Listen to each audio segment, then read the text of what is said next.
क्या बढ़ते टैरिफ की खबरों के बीच आपने भी सोचा कि एक ही झटके में आपके कारोबार पर 50% तक का टैरिफ लग जाएगा? सोचिए, इंडिया और अमेरिका जैसे बड़े कारोबारी साझेदारों के रिश्ते में एक ही रात में तल्ख कैसे हो सकती है। ट्रंप की टैरिफ पॉलिटिक्स सिर्फ व्यापार तक सीमित नहीं है, ये जियो पॉलिटिक्स, दांवपेच और चुनावी रणनीति दोनों ही है, जिसका असर अब आपके और हमारे जीवन तक आ रहा है। क्या भारत का छोटा कारोबारी और आम अमेरिकी ग्राहक इसकी कीमत चुकाएंगे? चलिए पूरा मामला विस्तार से समझते हैं। नमस्कार, फाइनेंस ज्ञानी देख रहे हैं आप और मैं हूं आपके साथ उर्वशी सिंह। इस हफ्ते में आपने सबसे बड़ी हेडलाइंस देखी होंगी कि अमेरिकी राष्ट्रपति डोनाल्ड ट्रंप ने भारत रूस नजदीकी और तेल कारोबार पर नाराज होकर भारतीय उत्पादों पर 50% तक का इंपोर्ट टैरिफ लगा दिया है। एक ही झटके में एक्सपोर्टर, कारोबारी और सरकार सभी हिल गए हैं। कपड़े, ज्वेलरी, ऑटो पार्ट्स, केमिकल्स और फर्नीचर, इतने सारे सेक्टर्स पर अब अमेरिकी बाजार की जो राह है वो मुश्किल हो गई है।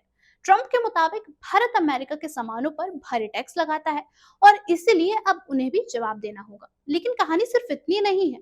अमेरिकी चुनाव करीब है और ट्रंप का वोट बैंक एंटी इमिग्रेशन और लोकल जॉब्स प्रोटेक्शन है, और ये वही है जो इस तरीके के कदमों का सपोर्ट करते हैं। और साथ ही रूस से भारत के सैन्य और एनर्जी संबंध ट्रंप को अखर रहे हैं, और इसी की आड़ में चुनावी राजनीति भी गर्मा गई है।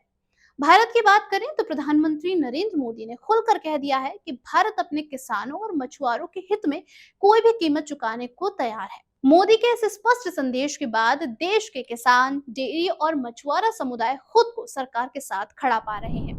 अब आंकड़ों की बात करें तो वित्तीय वर्ष 2024-25 में भारत अमेरिका के बीच 131.8 अरब डॉलर का व्यापार हुआ, जिसमें भारत ने 86.5 अरब डॉलर का सामान अमेरिका को बेचा था। नए टैरिफ से सीधे तौर पर स्मॉल एक्सपोर्टर और स्कल्पचर ही सबसे ज्यादा प्रभावित होंगे, क्योंकि अमेरिका इन पर सबसे ज्यादा निर्भर करता है। हालांकि बात करें कि चीन, बांग्लादेश, थाईलैंड जैसे देशों पर 30% तक का ही टैरिफ है, और भारत को एक स्तर ऊपर ब्राजील के साथ 50% के क्लब में डाल दिया गया है। लेकिन अब भारत के पास रास्ता क्या बचा है?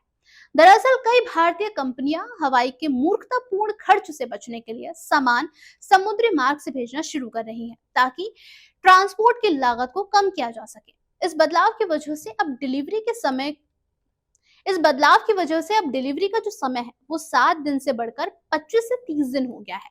लेकिन शायद यही जो बचत है वो कंपनीज को थोड़ी राहत दे सके। लेकिन अब सवाल बड़ा है कि क्या ये केवल टैरिफ की लड़ाई है या फिर जियोपॉलिटिक्स का शतरंज है? क्या ट्रंप मनोवैज्ञानिक दांव चल रहे हैं या भारत के खिलाफ कोई नई मुसीबत आने वाली ही है? एक बात साफ है, इस खींचतान में सबसे ज्यादा असर भारत के छोटे कारोबारी, शिल्पकार और अमेरिकी ग्राहक पर भी पड़ेगा। महंगे सामान का दर्द हर किसी के जेब तक पहुंचेगा। इस पर आपका क्या नजरिया है? ट्रंप के टैरिफ टेरर पर आपका क्या कुछ कहना है? क्या भारत चुनावी माहौल का शिकार हो रहा है या अमेरिकी बाजार की चालें जो हैं वो तगड़ी हैं? अपनी राय आप हमें कमेंट सेक्शन में जरूर बताइएगा।